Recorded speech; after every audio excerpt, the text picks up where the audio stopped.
Добрый день, шановные сябры. Мы зноў записываем видео и будем працягваць читать сторонки романа Валентины Коўтун «Пакліканыя». Шчыра прызнаюся, что я крышачку расстроілася, калі побачила, что не шмат яшчэ пакуль што праглядаў і подписчикаў ля 45. Но я разумею, что и материал непросты, и мы вышли ў такі новый формат, зусім яшчэ непрывычны, скажем так, для мяне. Я привыкла ўжывую працаваць. Но хочу падзякаваць усіх тых, хто ўсё ж таки паглядзеў, хто подпісаўся. Дзякуй вам вялікі. Разумею, что твор няпросты, таму што я і сама, калі першы раз яго прачытала, не ўсё адразу зразумела, і мне прыйшлося перачытаць некалькі разоў, каб выбраць тое, што больш важнае і цікавае. Але павінна сказаць, што наступныя старонкі будуць ужо крышачку лягчэй успрымацца, таму што я старалася звязаць іх неяк па драматургіі, па сюжэту, можа нават каб крышачку спрасціць матэрыял. Таму думаю, што ўжо больш зразумела будзе ўсё. Асабіста мяне твор вельмі ўразіў. Вось, і я дачытаю яго да апошняй старонкі у даніну памяці нашай вялікай асветніцы Ефрасініі Полацкай і, канешне, выдатнай пісьменніцы Валентины Коўтун. Хацелася б ужывую выконваць нашы праекты, якіх у тэатры слова ў рэпертуары на афішы вельмі шмат, але, на жаль, рэаліі такія, якія ёсць. Калі ў нас усё атрымаецца, шановныя сябры, наперадзе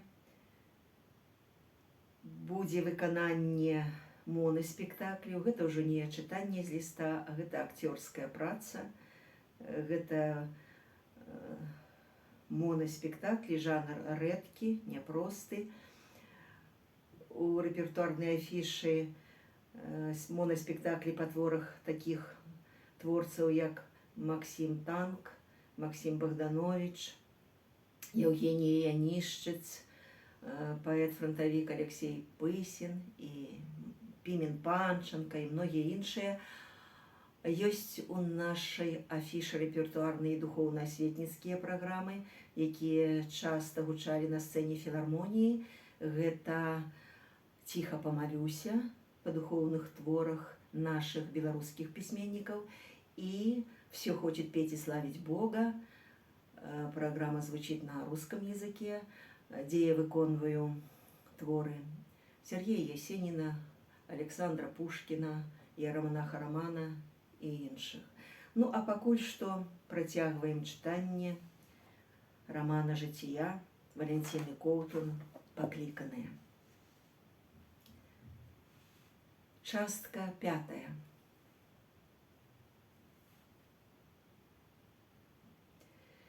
Маці Богородица, жылы наши такія моцныя, што ўтрымаюць нават зоркі, і такія доўгія, як карані вольхаў стагодніх.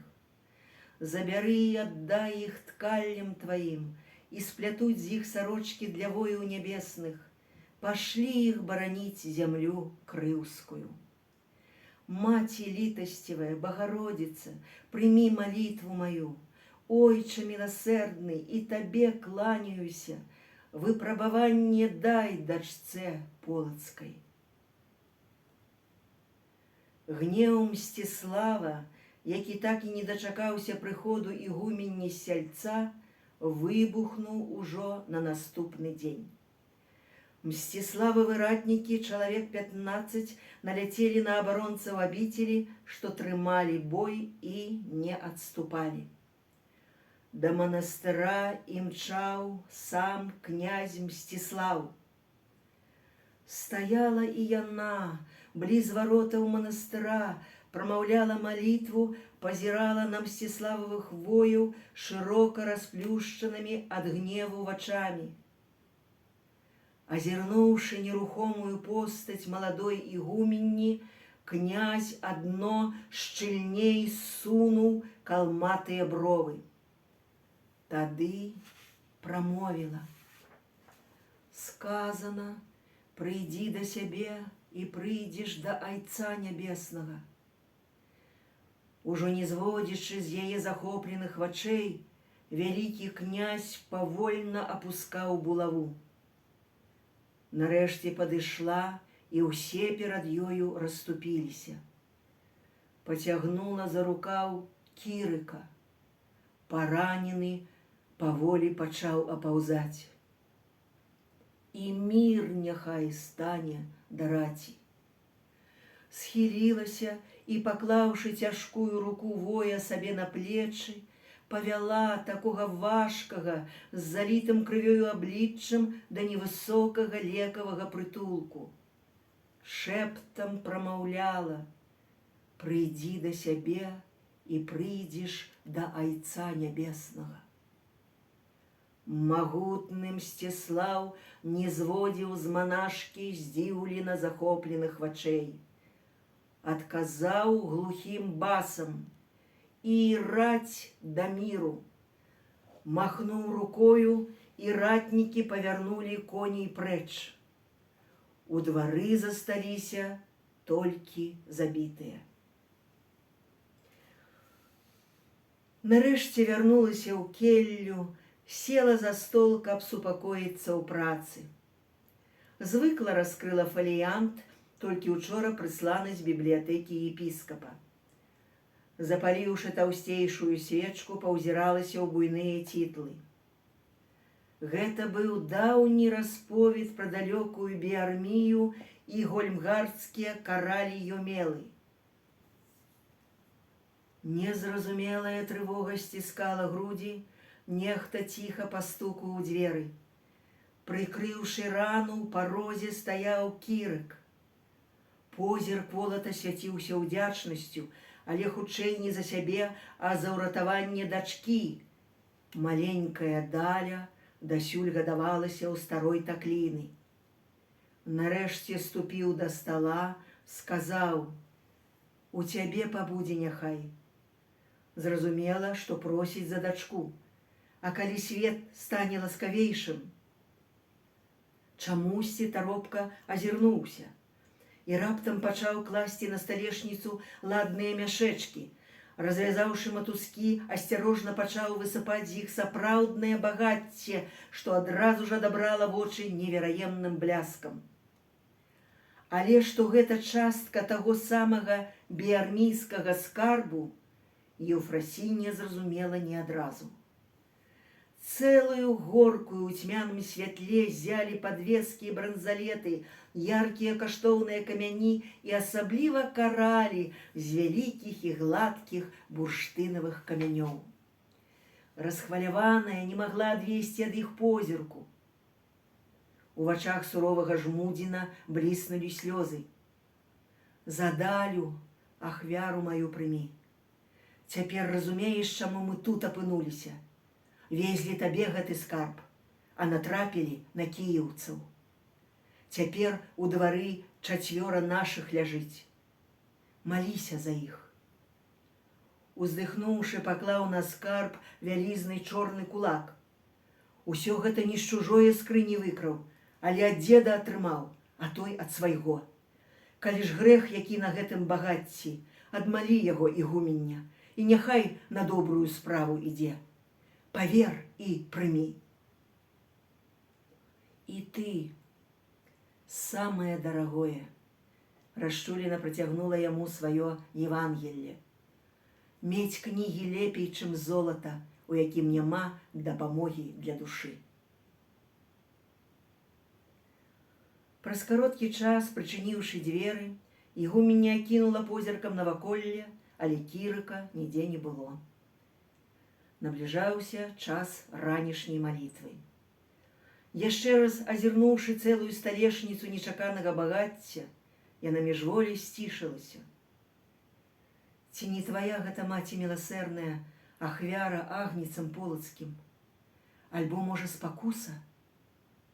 Не адкладваючы, тут жа паклікала сястру гаспадыню і Саву, перадаўшы набыты скарб у вядомы толькі ім манастырскі схарон.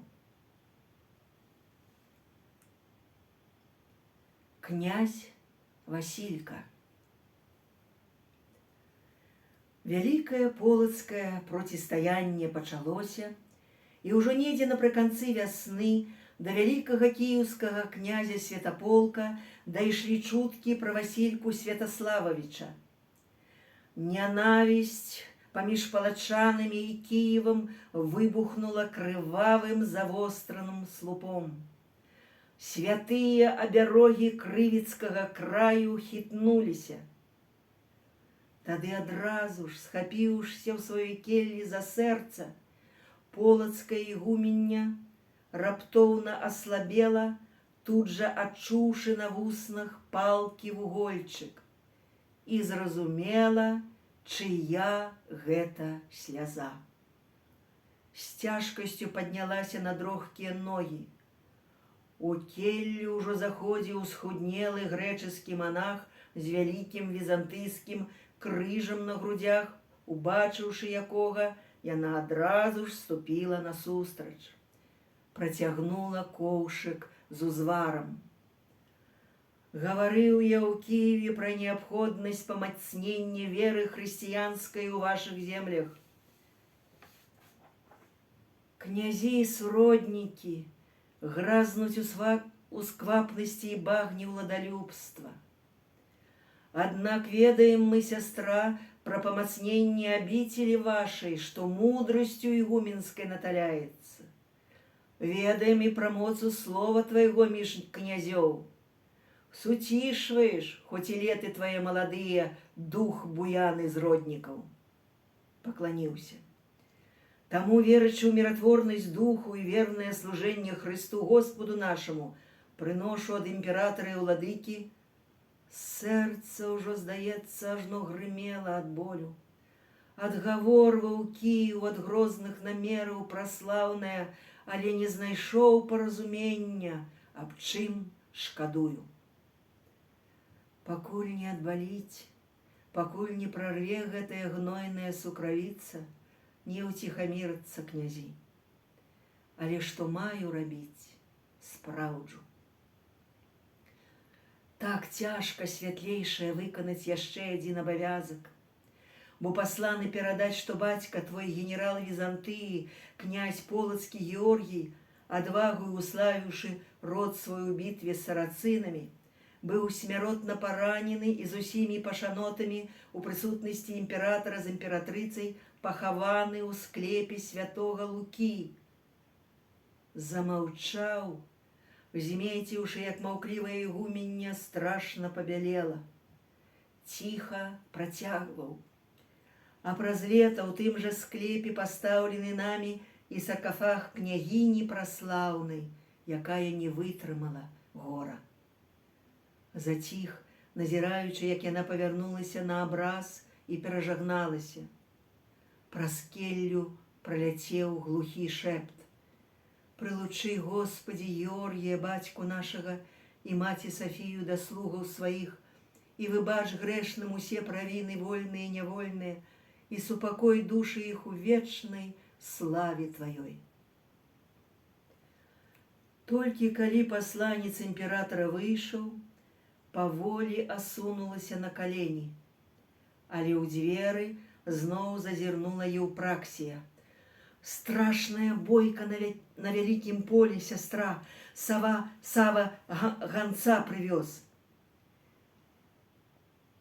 Цераз парог ступіў цівун Трошка. Вітаю святлейшую ад брата князя Васількі, які гоніць хвала небу кіеўскіх, смаленскіх і навагародскіх ваяводаў ажно да ніжняй Двінскай прыстані. Але Веча Полацкая пасылае мацеры Еўфрасінні просьбу умовіць брата свайго прыняць сталіц. Еўдакія, Саве скажы, няхай коней. Не едь туды, сястра, пра нас падумай. І штодня, і штохвіліны клапачуся.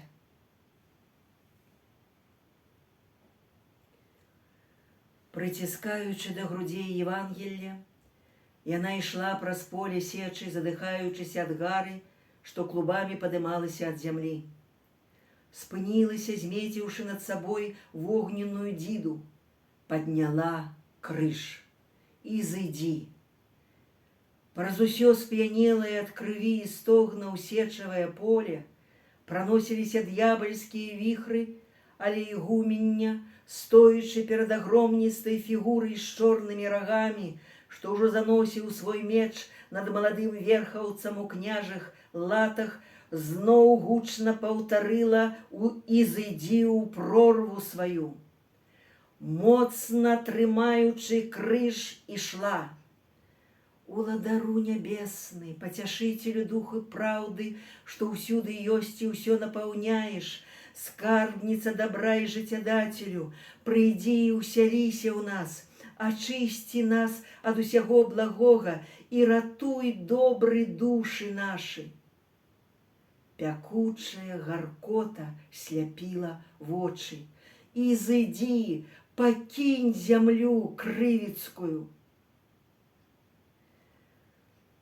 Маці нябесная, азіраючы зямныя гоні, праз крывавыя хмары над Полацкам угледзела лавы нябожчыкаў, скрушна схіліўшы голаў, працягнула давою руку з крыжам, і ўсе ў Полацку адразу ж змецілі, як чорны дым пачаў сплываць за пачырванелую ад крыві раку.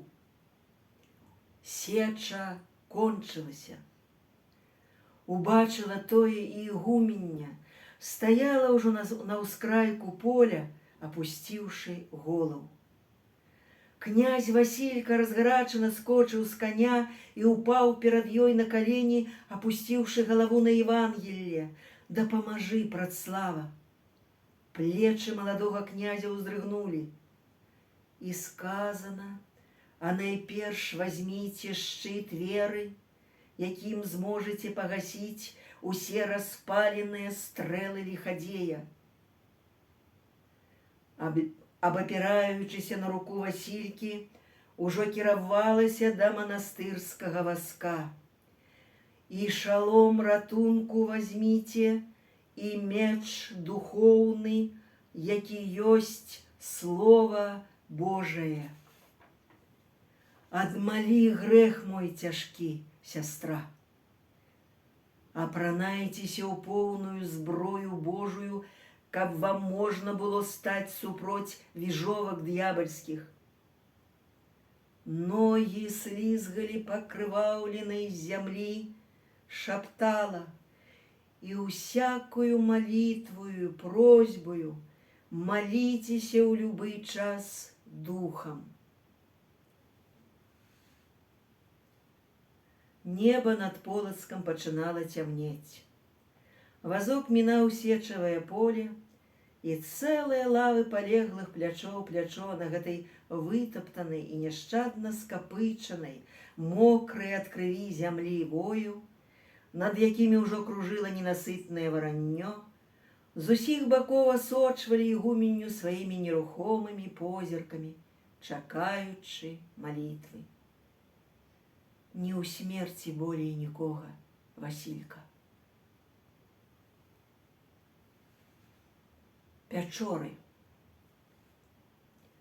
Расхістаная няроўнай галілейскую дарогаю, павозка няшчадна зарыпела і моцна нахілілася. Асан, саскочыўшы, пачаў правяраць колы. Сказаў, што якраз гэтых пячораў пачынаўся той манастыр, куды яны едуць. Тутэйшыя пустэльнікі ўжо даўно перасяліліся на Ерыхон ці ў Іерусалім, падараваўшы свой будынак галілейскім чарніцам. Ехаць заставалася зусім мала, і Еўфрасіння задавальненнем праходзіла ўздоўж даўняй манаскай сцяны, нібыта хацела ўбачыць хоць бы цені тых, хто так доўга, у адзіноце і малітве рыхтаваўся да сустрэчы з Господам. Яшчэ не астыўшы ад успамінаў пра тую страшную бойку за Полацкам, праходзіла ўздоўж намоленых пячораў, прыслухоўвалася да высокага неба і нечакана пачула ў гэтай далёкай ад Полаччыны і ад кіеўскіх пячор святой зямлі натрэснутыя галасы, што даляталі сюды, здавалася, ад колішняга ўжо зарослага травою рэчышча палаты, пазначанага адно вялізным каменем, на якім сам князь Барыс высек свой крыж. Здавалася, што Кіеў з Полацкам ужо ніколі, але настаў час шлюбу Васількавай Марыі і кіеўскага княжыча, калі на вясельную вячэру, дзе быў сам Усевалад, скіравалася ў княжы палац і яна. Але доўга не заседзеўшыся за сытым сталом, ціха развіталася і выйшла ў падворак.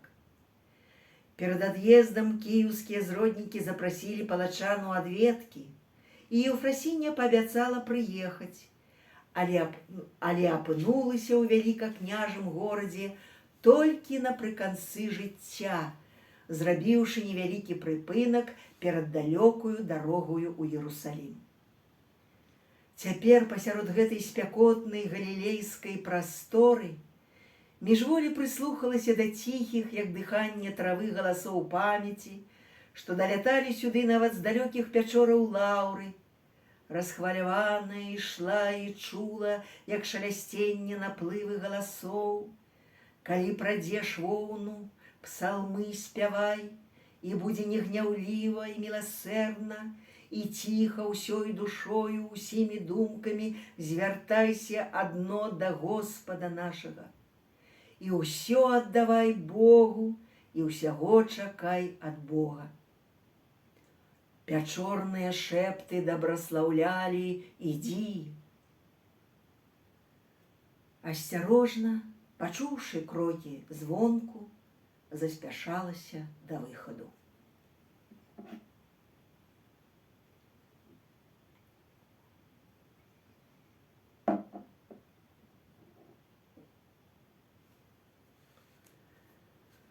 Вольга князёўна Менская.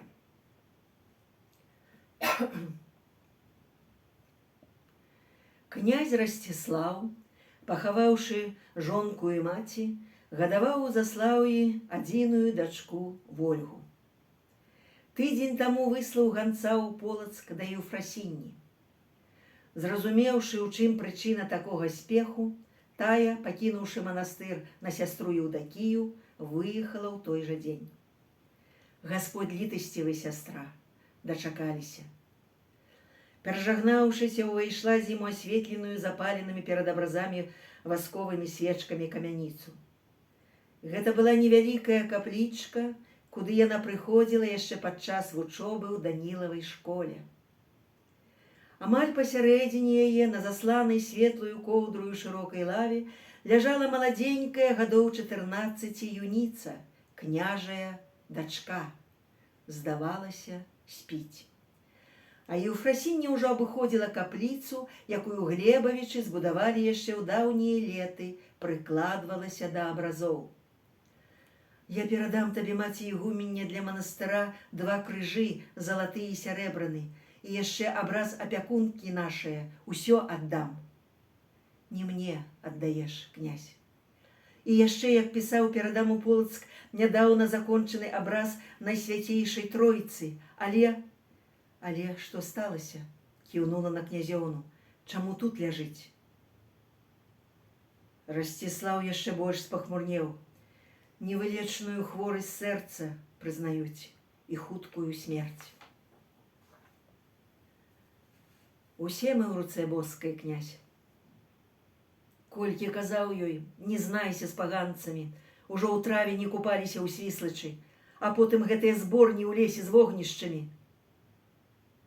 З боскай волі падыду да твае дачкі, брат, але не чакай цуду. Не да твару нам у такім гандлі з Господам рашаць яе жывот, бо ўсё ў руках ягоных. Ноч грозна шумела за сценамі каплічкі дажджом і ветрам. Свечкі пад абразамі трапяталі тонкімі язычкамі. Наблізіўшыся да юніцы, глянула на яе белы тварык. Замерла. Праз капліцу прашапацеў глухі шэпт: «Ойча наш». Полацкая госця схіліла галаву ў сваёй бясконцай малітве. І ніхто ўжо не мог сказаць, колькі часу мінула. Падняла позірк на вялікае ўкрыжаванне збаўцы і на абраз Маці Божай. Зноў прыклалася да ранаў Христовых. вярнулася да маладзенькай Вольгі, падняла рукі над паміраючай. Праз тоненькія рыскі рэбраў адчула сэрца, што білася роўна і поўна. Аднак у самой яе так моцна закалацілася ў грудзях, што застагнала. Шукала хваробу. І раптам уздрыгнула, торкнулася рубам далоні ў пругкую заслону над ныркамі, дзе ў пухіры чарнела страшная нячыстая сіла. Затрымцелі пальцы. Адчула, як на лбе выступіў пот, цела пакрылася ліпкай слабасцю, ужо не магла адвесці рук ад гэтай чорнай смяротнай цвердзі ў нырках. Тады шчыльна склала далоні, адчуўшы, як працягам іх стае жывы востры промень.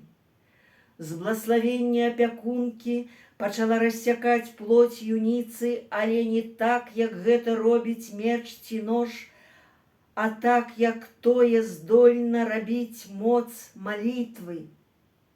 Праходзіла праз здаровыя ткані да смяротнай д'ябальскай чарнаты.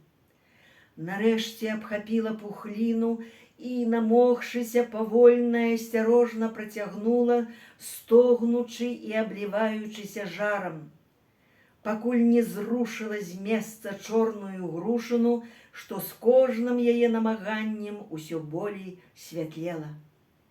Але вось нарэшце замерла і зрабіла той апошні рывок, ад якога хворая ажно войкнула і тут жа паружавела. Усе, хто быў у каплічцы, лекары і святары, молячыся, і сам князь, не наважваліся падступіцца бліжэй. Увесь час са здзіўленай радасцю пазіралі на госцю. Белая, што снег, перавяла позірк на лекара Рамана з Кіева. Хворасць вялікая, бо ўсялілася ў юніцу сіла апраметная, у нырках была. Глянула на князя і усміхнулася, але няма ўжо яе паволі боскай. Хутка кіўнула на Вольгу, служкай Христовую будзе. Толькі сілою ад паганскіх ігрышчаў не адцягвай. Сама адвернецца. Азірнулася на прыглухлы ўсхваляваны гул. Службу пачынай, бацюшка.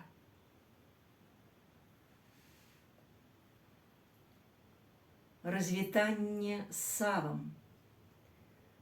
Яна не паддавалася ніякім угаворам і просьбам князя, і той, уздыхнуўшы, выслаў слугу да павозкі паставіць кошык пітва і ежы ў дарогу.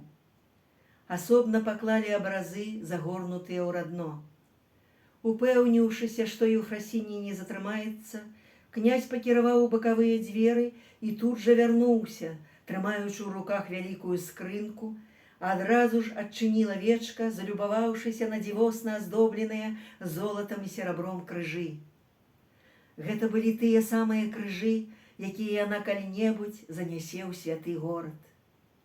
Каля дзвярэй павярнулася да князя.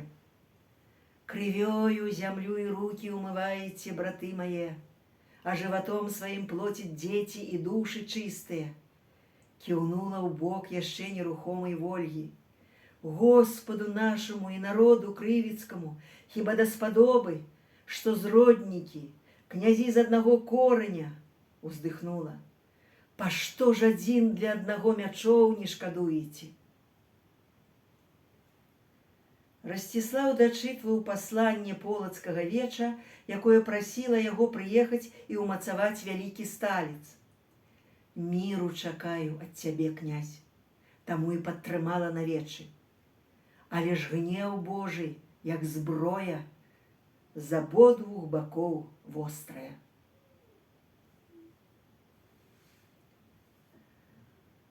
Ноч па-ранейшаму была чорная, дарога небяспечная, але ад'язджалі, як таго і пажадала, без аховы. Павозка мякка пагойдвалася, і яна адразу ж задрамала. Праз дрымоту здалося, што нехта паклікаў Працслава. Голас ледзь прабіваўся праз шум дажджу. Зрэшты, сапраўды, хто можа клікаць яе сярод гэтай пустэльнай заслаўскай шэрасці? Працлава. Фурман нарэшце пачуў. Адразу ж спыніліся. Працлава. Выглянуўшы з-за скуранога схову, міжволі адхінулася. Гэта быў той самы, але ўжо зусім састарэлы лучнік Кажадуб, які некалі з'яўляўся, страшыў яе ў снах, выконваючы загады запалоцкага князя Барыслава.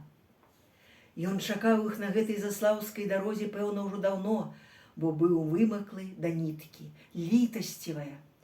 Незважаючы на пратэсты Савы, ступіла на зямлю, наблізілася да лучніка, а таго ажно калаціла. Дай блаславенне.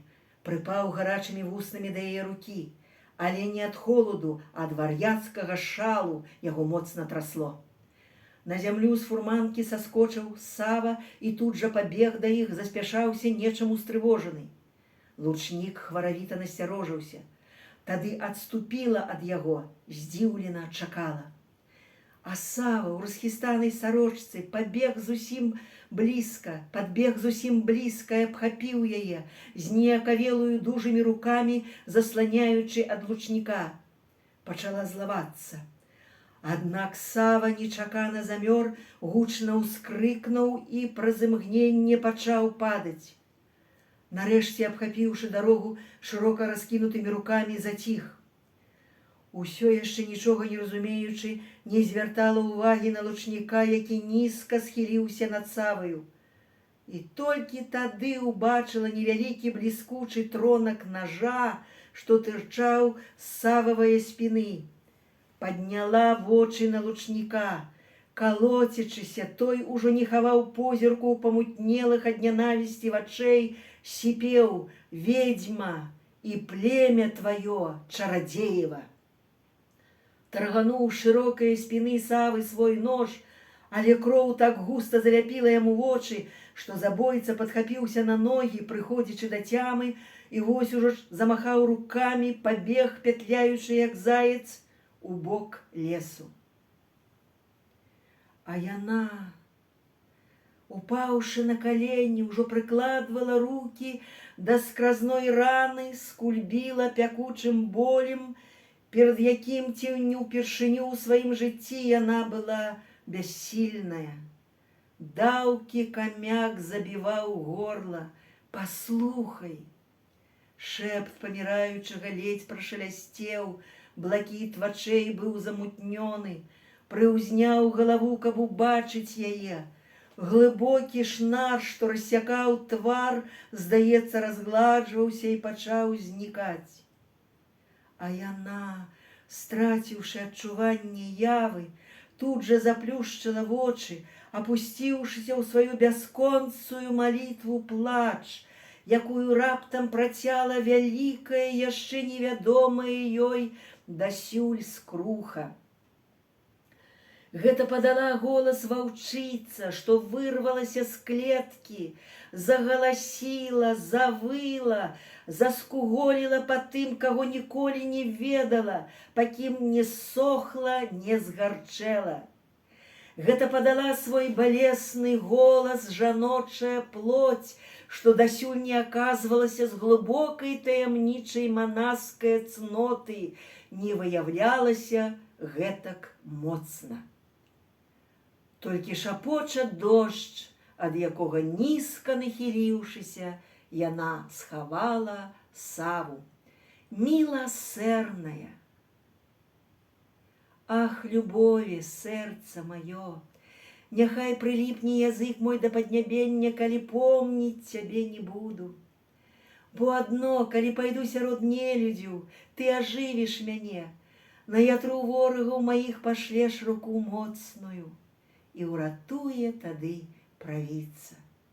Быццам алей каштоўны на галаве ты, які сцякае на вусны Еўфрасінні, падае на край шатаў, як раса ярмонская, ты, што зіхаціць на гары сіонскай, дзе наказаў Гасподзь блаславенне нам і жыццё навекі вечнае. Ах, любові моя! Збоку палаца імчала варта. Князь, відно, ўсё ж дачуўся пра вар'ята-забойцу. Ранішні туман клубкамі скочваўся да настылай за дажджлівую ноч ракі, уздоўж якой плыла, пагойдваючыся на колах, дарожная фурманка. Тады праз самотнае забыццё яна зноў паклікала і пачула далёкае: «Кмет, Савая, уладычыца». Над рэкамі Вавілона сядзела з плачам любові любоў. На вербах павесіла арфы свае, а тыя, што яе паланілі, песняў ды весялосці патрабавалі. Як жа спяваць, скажы, калі ў сэрца атруту здрады і хлуслівасці ўлілі? Няхай жа прыліпне язык мой да нёба, калі помніць цябе не буду. Калі ж пайду сярод нелюдзяў, ты ажывіш мяне, пашлеш на здрайцаў руку моцную. Расплюшчыла вочы, убачыла спіну маладога фурмана, прысланага Расціславам, азірнулася, нібыта хацела ўбачыць на заслаўскай дарозе разгадку свайго жыцця. У твар ударыла жменню шурпатых дажджын, ведьма таких важкіх і калючых дажджын, чамусьці гарачых, як пясок пустыні.